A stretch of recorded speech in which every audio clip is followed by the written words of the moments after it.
Well, good morning, Downsview. It is a glorious Monday morning here.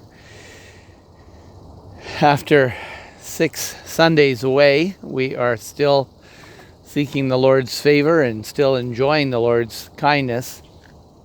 We're doing so again as we recognize, I do hope, that it's grace upon grace that's giving this to us. It was interesting to me that I realize how many times I start my devotional time with a phrase like that, but that's what I mean. It was listening to the scripture reading this morning on our trek through the Bible in the 22nd chapter of the book of Joshua, and it tells us that the people of God had been faithful, Joshua says, to Moses, and they had been faithful to him. They've been faithful to Joshua just as they've been faithful to Moses. And he's commending them for that. And one of the interesting things he introduces a section by telling us that none of the promises of God to the people of Israel had failed.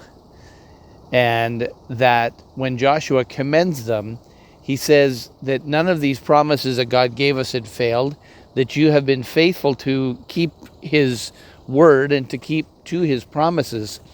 And in doing so, he says, none of you have failed to stand beside your brothers.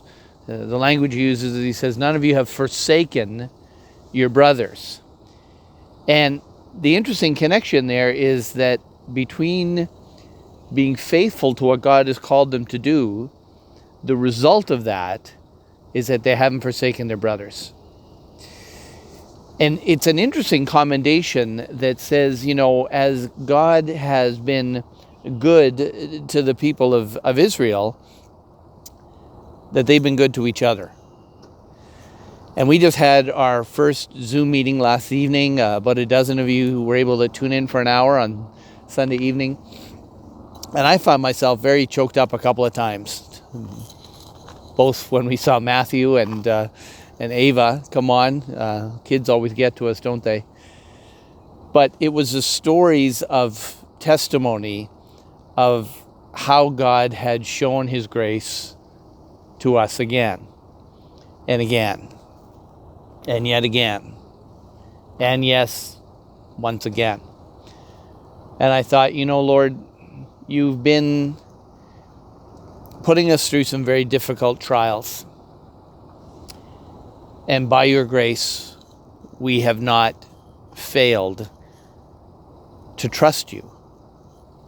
It doesn't mean we've trusted him perfectly. It certainly doesn't mean that the fruit of our trust of him has always been the most beautiful picture of what Christians do in difficulties and times of trials. But our faith has been genuine. Our confidence in you has been genuine, I thought, to the Lord. And part of that is seen in just what we see in Joshua there, which is we haven't forsaken each other. We're glad to be together last night, just on that Zoom call. We were glad to be together to see each other's faces, to hear each other's voices up close, and to hear what God's been doing and teaching us. And I thought, to recount the mercy of God is a mercy of God.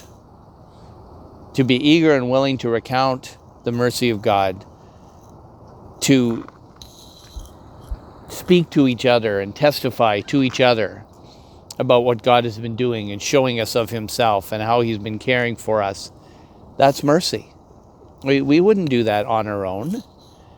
And that's the thing that God shows the people of God through Joshua, is that, look, you've stuck together all of this time from coming out of Egypt and coming across the vast wastelands, and here you are in the promised land, and as they're dividing up the land, the commendation Joshua gives them is that, none of the promises of God have failed to come to pass. And you as God's people have been faithful to believe what he said he would do. You know that I've signed off on each one of my morning emails with what's the opposite of salutation?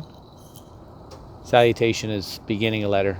Anyway, signing off as confident in the promises of God, Pastor Pete. And I hope that that's true.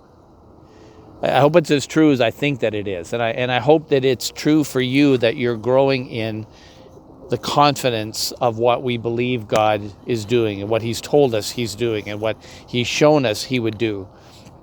And that we, like the people of God, would hear the commendation of the Joshuas in our lives saying, listen, you haven't forsaken each other. The reason we haven't forsaken each other is because God's not forsaken us. And that may seem like a small and obvious thing, but, you know, the fruit of faithfulness, being caring and loving our brothers and sisters in the Lord, is just something we just shouldn't take for granted nowadays. And maybe you're not, and maybe you don't need to be challenged the way I do, but I think I just need to remember that every once in a while, that life in the body, as in some ways as disconnected a body as we are at Downsview, we live a long way away from each other, and we're always going to struggle with intense heart fellowship. But we are struggling for it. We're not just struggling with it. We're struggling to get it. We're fighting for it. It's like people who fight in their marriage. Well, I'm fighting for it. I care enough about this to fight for it. This is worth pressing through rather than just relaxing and, you know, we'll just kind of take it however it is. No. We're making efforts.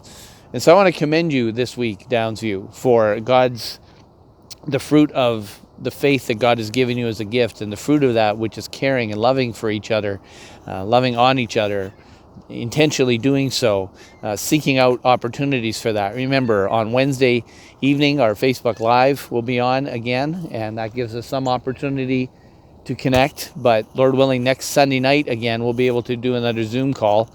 Just email me. I'll send you the link. And it's good to see each other's faces and actually connect that way. Just see that, friends, it's the fruit of what God is producing in his people.